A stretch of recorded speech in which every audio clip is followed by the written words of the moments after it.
ചേച്ചിയേ ഓ എന്നതാടാ? ചേച്ചിയേ ഓ മുതലാളി പറഞ്ഞ ചേച്ചി പെട്ടെന്ന് ഒരു ബർത്ത്ഡേ ഓർഡർ ഉണ്ട്. അപ്പൊ ഒരു 10 കോഴി കൂടുതൽ വേണമെന്ന്. 10 കോഴിയോ? അയ്യോ ആദ്യത്തെ കച്ചവടാണ് കേട്ടാ. പിന്നെ നാടൻ കോഴി തന്നെ വേണേ.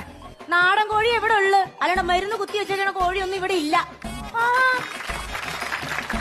ചേച്ചിയേ ഓ പിന്നെ ഞാൻ ഒരു സത്യം പറയട്ടാ. സത്യം പറഞ്ഞ ചേച്ചിയെ കാണാൻ എന്നാ സുന്ദരിയാന്നറിയാവൂ. ചേച്ചി കോഴിയുടെ ബിസിനസ് ചെയ്യേണ്ട ആളല്ല.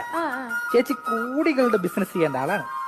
നീ ഏത് റൂട്ടിൽ വണ്ടി ഓടിക്കുന്നു? അങ്ങനെയൊന്നുമില്ല, എല്ലാ റൂട്ടിൽ കൂടെ വണ്ടി ഓടിക്കും. എന്നാ പിന്നെ ആ റൂട്ടിൽ കൂടെ അങ്ങ് ഓടിച്ചേ.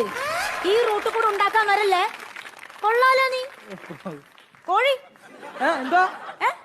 അല്ല കോഴി ഇപ്പൊ എടുത്തു കൊണ്ടുവരാം. യോ ഒരു കാര്യം ഞാൻ ചോദിക്കാൻ മറന്നേട്ടാ. ഡ്രസ് ചെയ്യണ അതൊക്കെ ചേച്ചിയുടെ ഇഷ്ടം പോലെ ചെയ്യാതിരിക്കും. എന്തോ ചെയ്യും. നീ കൊത്തി കൊത്തി എവിടെ വന്ന് കൊത്തി? ഇല്ല നീ ഇവിടെ വന്നേ പിന്നെ തുടങ്ങി.